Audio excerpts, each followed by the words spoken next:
Okay, first of all, good morning and welcome. This is the third annual FLAIA one-on-one capital raising event, attraction event, and on behalf of Mike Corselli, I'd like to welcome everyone here. For us, this is our third annual event, as I mentioned before. Those of you that are not familiar with FLAIA, it is a nonprofit organization with the mission of simply making the market between the fund manager and the investor, and that's been our sole focus since the beginning of the organization, and we continue to do so. Over the last several years, we've managed to raise approximately about $1 billion or so for funds in this capital attraction 101 process, and we expect to continue to do so. We've also, part of our mission is to optimize policy, so we have, through a lengthy process, has managed to increase the allocation from the SBA to alternatives, and as long as we are around, we're going to continue to follow that policy optimization process. Once again, I won't keep you folks. Welcome. Our first panel session this morning is on the Jobs Act, specifically addressing hedge fund marketing and advertising. Jay Gould is the moderator for that panel. We think that given the current regulatory environment, that panel should be of interest to a lot of folks. And so that begins shortly after our introductory session here. Some housekeeping items. Your listing for meetings, those will be distributed shortly to both fund managers and investors. Otherwise, we'd like to welcome you, and that's all I have to say this morning. Enjoy the event and enjoy the panel sessions. Thank you.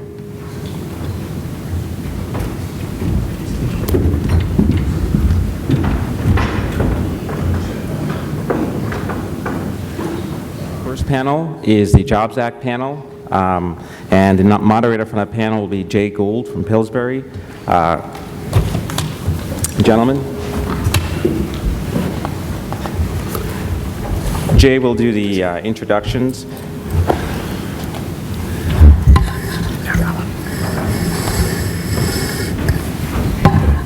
We also have Steve Salstein from LXC Marketing and Media, as well as Flavio Lobato from Liongate, and Nathaniel.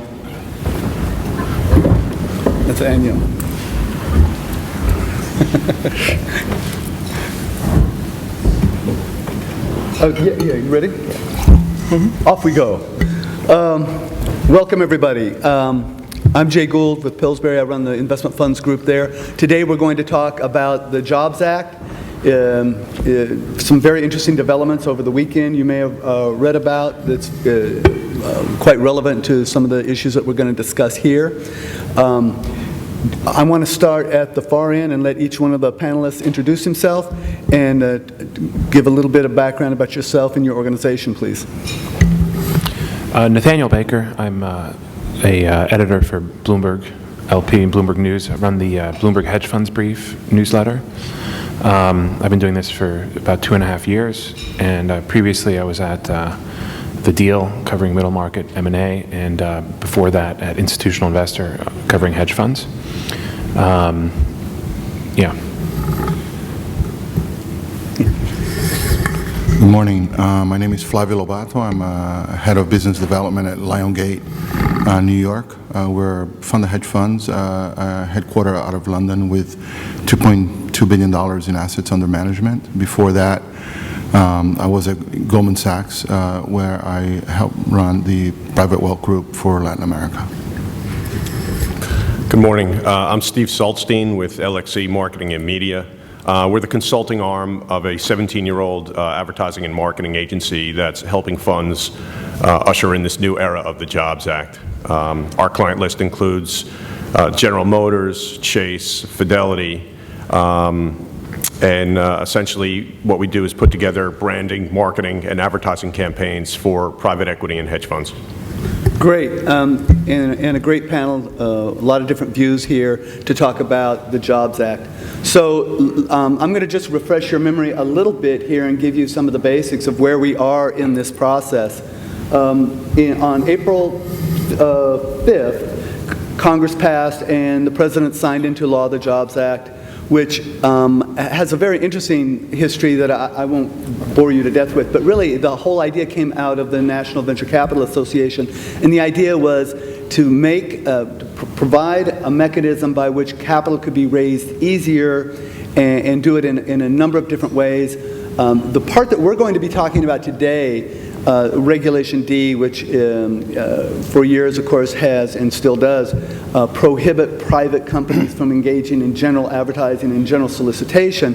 That was just one aspect of the Jobs Act. Of course, you have the emerging growth company aspect and the crowdfunding aspect, and those things are moving apace, but we're not going to be addressing that. We're only going to be talking about the Regulation D 506C provision, which would lift when rules are implemented by the SEC, would lift the ban on general advertising and general solicitation by private companies.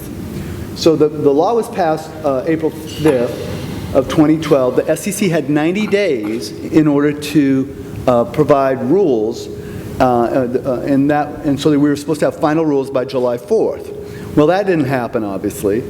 And then about August 29th, the SEC put out a proposal that had some provisions in it about how this was going to be implemented, what are the standards, what are things that people have to do, accreditation standards, obligations for fund managers to figure out who's accredited, who's not. But there again, that we're still in proposed stage, and in the meantime,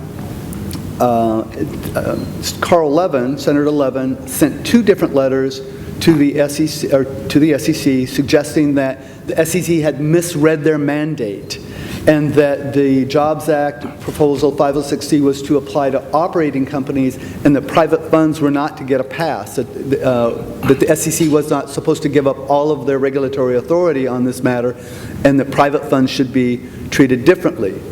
Also, during the comment process, the ICI, the Investment Company Institute, the lobby for mutual funds, really came down hard on the jobs proposal. They suggested that the SEC was opening the doors to significant fraud potential, and for example, that private funds that advertise should be subject to basically the same types of rules that mutual funds are subject to, which those rules, and I don't want to recite them here, but those rules developed over many years and in many iterations, and the ICI suggested that, well, maybe we should take a look at this for about 60 years before we allow for, performance advertising by private funds. In the meantime, on the other side of the aisle in Congress, Darrell Issa and others were hammering the SEC saying, get this done. We passed this law. You have a mandate to do this. Why haven't you done it? And then just this weekend, you may have read that in certain emails that have now become public, Mary Shapiro, the exiting chairperson of the SEC, did not act on this Jobs Act proposal specifically because she did not want to hurt her legacy. Now, maybe that is her legacy now. Yeah. But you have to understand that, for example, the National or North American Securities Administrators Associations have come down very hard on this. They are afraid that if private funds are permitted to advertise without any kinds of substantive restrictions, that the frauds that occur will happen at the lower levels, at the state levels, and the states will be inundated by fraud. So as you all know, after Dodd-Frank, advisors over 100 million registered with the SEC, advisors under 100 million are registered with the state. And so the state administrators are also very fearful of this. So where does that leave us? Well, there are two other of members of the commission, the SEC, have voiced concern about 506C, the general advertising, general solicitation ban and the lifting of it. And we don't know who the new commissioner is going to be. Obviously, it'll be a Democrat. So with the current administration, you'll have 3 Democrats, 2 Republicans. So we really don't know. You can be assured, though, that members of Congress are going to keep hammering the SEC on this, telling them that this is a law that's passed. You're under an obligation to finalize these rules, and so you need to get that done. So I would think that probably the rule will be reproposed. There'll be some more stringent standards, but my view is that this is going to happen before too long. And when it does, we will be entering a world where private funds, 3C1 funds and 3C7 funds, will be able to advertise. And so what does that mean? And Steve, I'd like to ask you, advertising means a lot of different things in this context. How would a fund use these provisions in order to address different types of their markets? So the first thing I would say is, and this is what I tell all my clients, you need to think about your existing investor base. And no matter what path you choose, you need to make sure that you're not going to alienate your existing investors. Some pension funds and QPs, they may look down at their nose at the thought of their funds advertising. But once you figure out how much you can do, then what you really need to do is a brand analysis. And essentially what that brand analysis will do for you is help you figure out exactly what your angle is, what your best attributes are that are going to appeal to the investors that you're looking to bring in to increase AUM. So we talk to our clients and say, look, there's basically 5 buckets, right? There's sovereigns, there's platforms, there's single family and multifamily office, there's high net worth individuals, and there's pension funds. What part of our brand analysis is, let's figure out, what is the best place for you to go in order to increase AUM. Then, just to answer Jay's question, beyond that, really what funds need to think about is advertising campaigns will be quite similar along the lines of what mutual funds are doing.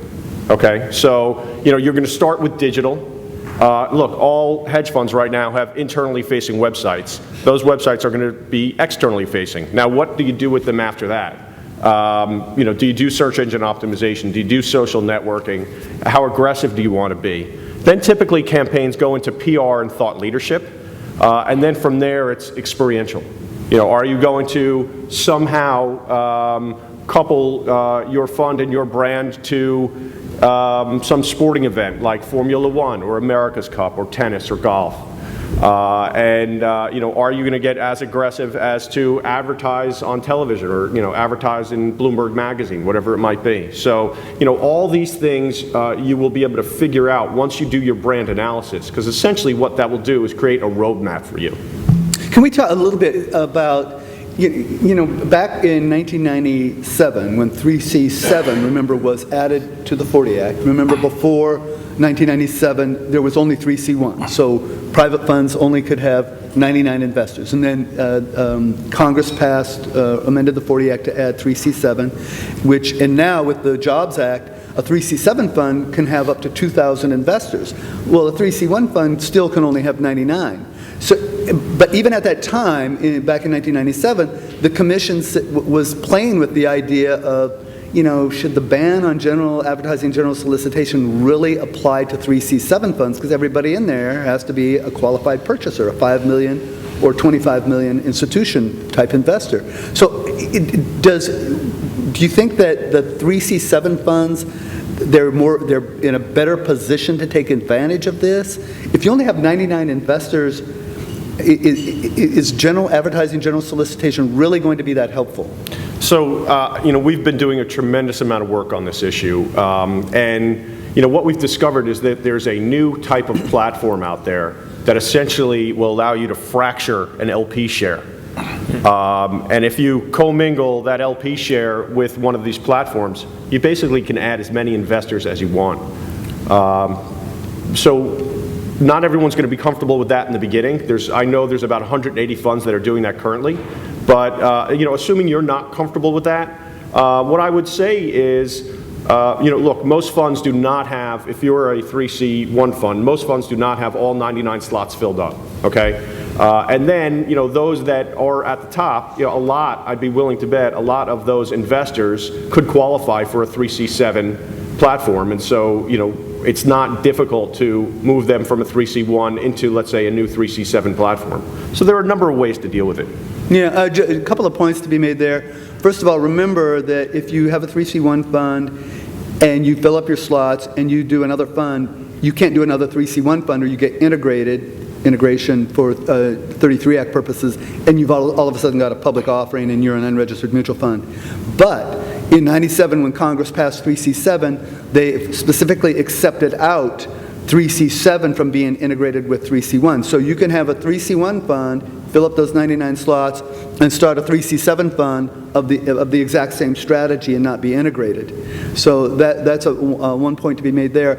On the fractionalization issue, I don't recall anybody getting a no action letter on that. I would just be very wary of that and be aware that, you know, there is the provision that a fund that's created for the purpose of investing, then, you know, you look through it to all the beneficial owners. So be very careful about that.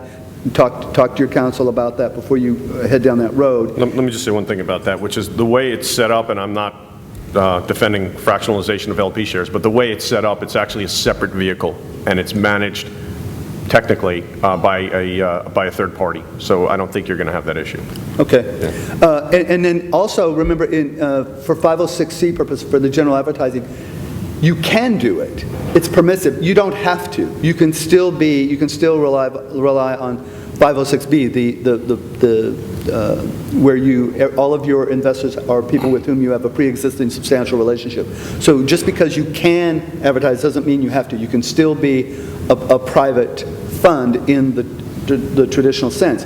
As I talk to you know, the other people in the business, particularly the prime brokers, some of the fund-of-funds, there's some real mixed feelings about whether people will want to do this or whether they should. And some of the primes have told me, oh, our clients say, you know, no way are we going to do this. You know, we don't want to be involved in this. We don't want the attendant liability, that kind of thing. I'm really pleased that Flavio is here because he, as a fund of funds, he's both a limited partner and a general partner. So he has this issue from both sides. And so, Flavio, I'd like to hear your views on how you view this in terms of allocating money. If you look at funds in your due diligence process that are taking advantage of 506C and are engaging in general advertising, how does that affect your due diligence process?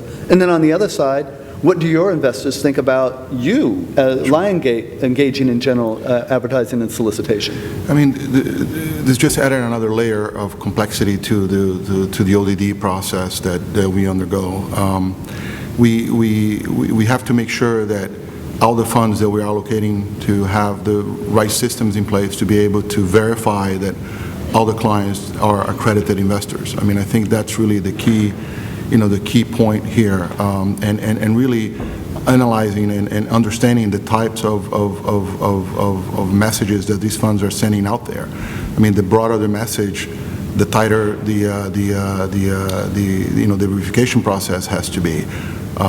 So from that standpoint, I think that it just adds an additional layer of cost and really understanding of what it is that these funds are going to behave going forward. We haven't seen many of these our funds really pursuing that at this stage. I think that in general we're seeing a wait and see approach and gather a better understanding of how the final rule is going to come about. In terms of Liongate, again, most of our client base is institutional in nature. Over 85% of our client base is institutional today. Almost 70% of our investors are pension funds. So we have to be very careful, again, to really understand, their perceptions and to make sure that they continue to feel comfortable with us as a vehicle. So as of right now, we're again taking more of a wait and see approach and continuing the more targeted one-on-one type of marketing that we've been doing in the past. I do think, however, that once it does pass, the concept of branding is really going to be the one that we're going to have to review it and see where we want to take our message forward. But at this stage, I think it's a bit early to move in that direction. Well, you're absolutely right. It is a bit early. The Commission has taken the position that even though Congress mandated that they get this thing done by July 4th, that without final rules, you cannot violate the 506B, so you cannot engage in general advertising and general solicitation right now. And that was one of the things in the proposal that the industry commented on, was that there was a lot of push to do a temporary rule and then finalize it down the road. The other side of the world didn't like that idea. From my background as being a former SEC lawyer, we did temporary rules that were temporary rules for 15 years. In fact, the mini account rule 3A4 under the 40 Act, which permits separate account managers to manage hundreds if not thousands of accounts all the same way but not be a mutual fund. I think the second or third reproposal of that rule, and that was in proposed stage for 18 years, and everybody relied upon it. So there was some, the mutual fund lobby did not want this to go in as a temporary rule.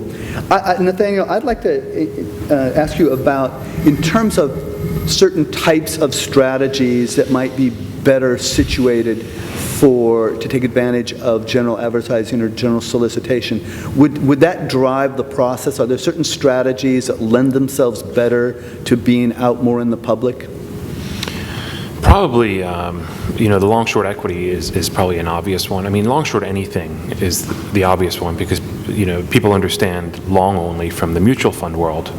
So, and some mutual funds actually do already short, and they're allowed to short a little bit, I think. So that I don't think that one would be too much of a stretch.